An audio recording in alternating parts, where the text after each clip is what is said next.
I was expecting the debate though, because I believe that we have come in a crossroad in our industry in Mauritius.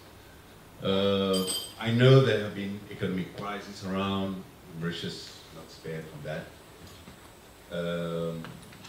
To such an extent that we find growing around us in-house agencies all around us. So clients believe that at the end of the day, advertising agencies produce just a piece of artwork on a piece of paper, and they can do that just with a laptop. So they hire young students, pay them almost nothing, and dictate them to put their message out there. So this is what's happening. We are fighting to stop this disease. I believe it's a disease, in the sense that they spend so much money putting a brand up, grow that brand, get a market penetration for it, but at the end of the day, they are not using the proper expertise out there to help.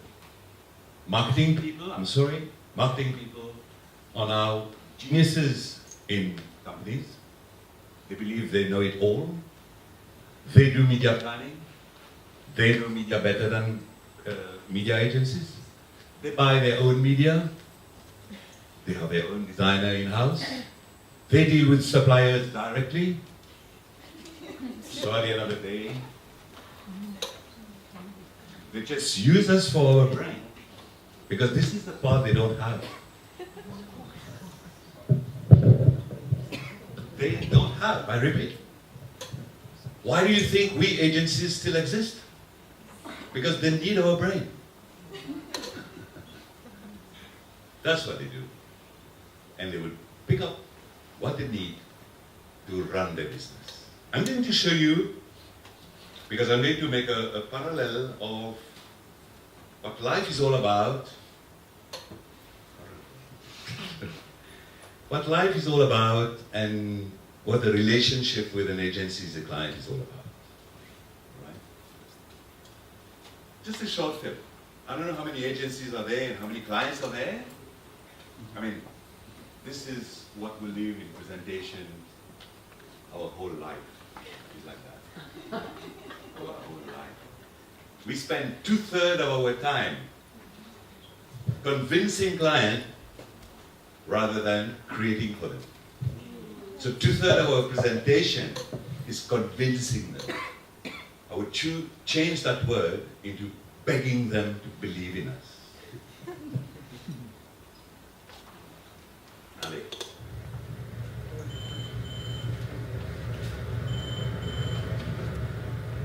So we're going to change the billboards a few times throughout the campaign. It gives us a chance to, constantly refresh the message. We want the consumer to always have something, brand new to look at. And that is everything. Thanks very much. And of the three areas, do you have a reco? We wouldn't present anything we weren't proud of, but of the three, I'd have to say that the third concept is the most attention-getting and powerful. It speaks to the early new wave of cinema, Godard, Truffaut, heroes of mine. I think it's really compelling and it's going to connect with people in a way that hasn't been seen in a long time. Okay, thanks for that. So, feedback. Jeff, why don't you start us off? Okay. Well, for concept area number one, I felt like the brand just wasn't enough of the hero.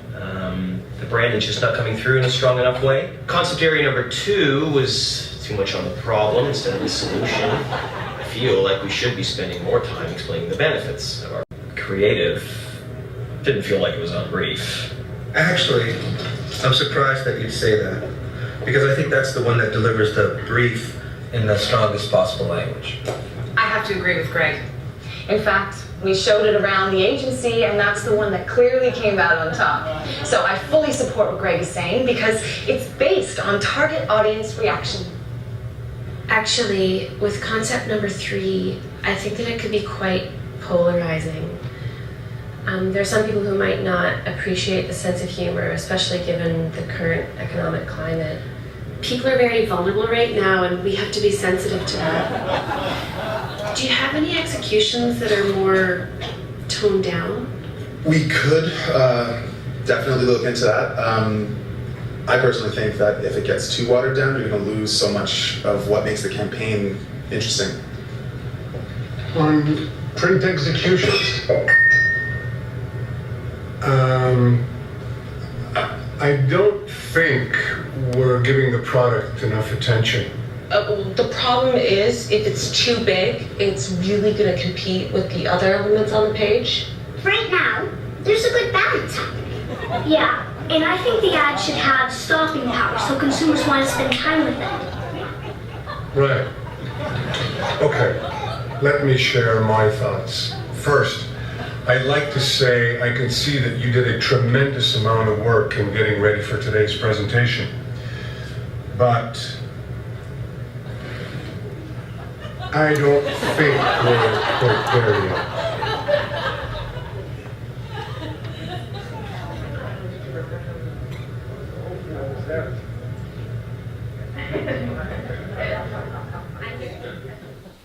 Voila.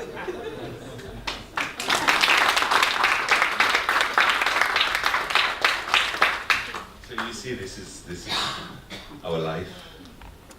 No more hair. 33 years I've been doing this.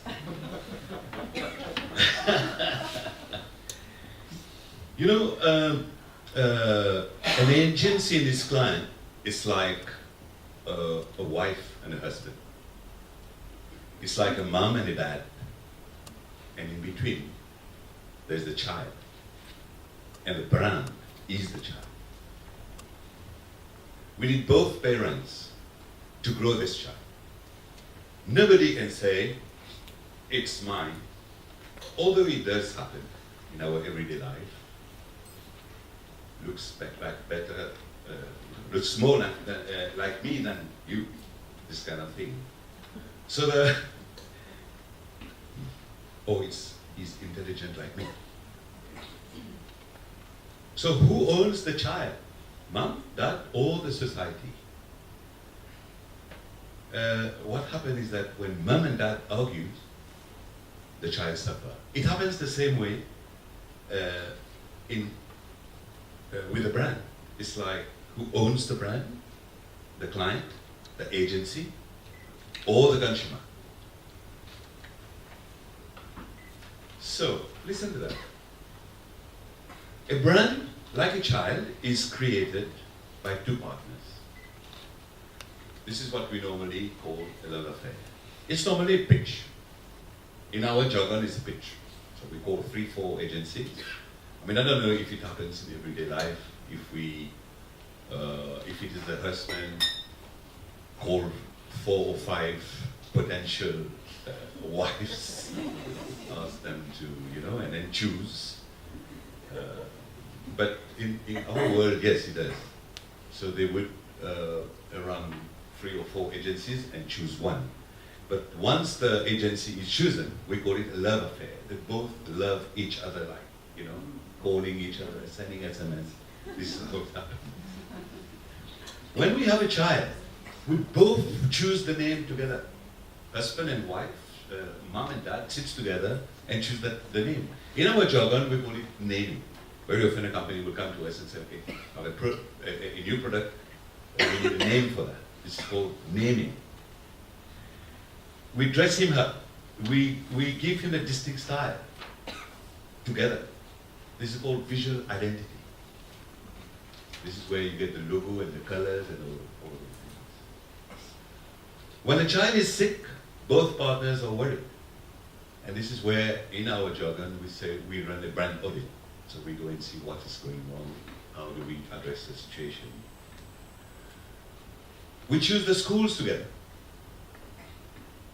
What we call a brand development. We guide him to choose a career. That's what we do. We call this brand positioning, because we can see whether he's going to be a doctor, a lawyer, or an architect, or whatever. We even participate in this wedding, or we organize the wedding. We call this the merger. Because both dad and mom have to agree. But unfortunately, it doesn't happen like this in our business of advertising. You've seen it. They have the last word. Even you come with all the research you've done, except of course if it is signed TNS down there, maybe they will tend to believe in what we're telling them. But we do more than that. We do what we call consumer insights. We do what we call mind and moods. We do more than that. To be able to come up with our strategy and our creative concepts or our creative direction for them. You must have seen the two creatives for the client. They look like childish, very childish. They're too child. Who are they to come and tell us how to position our brand? So we have a very conflicting relationship with clients all the time.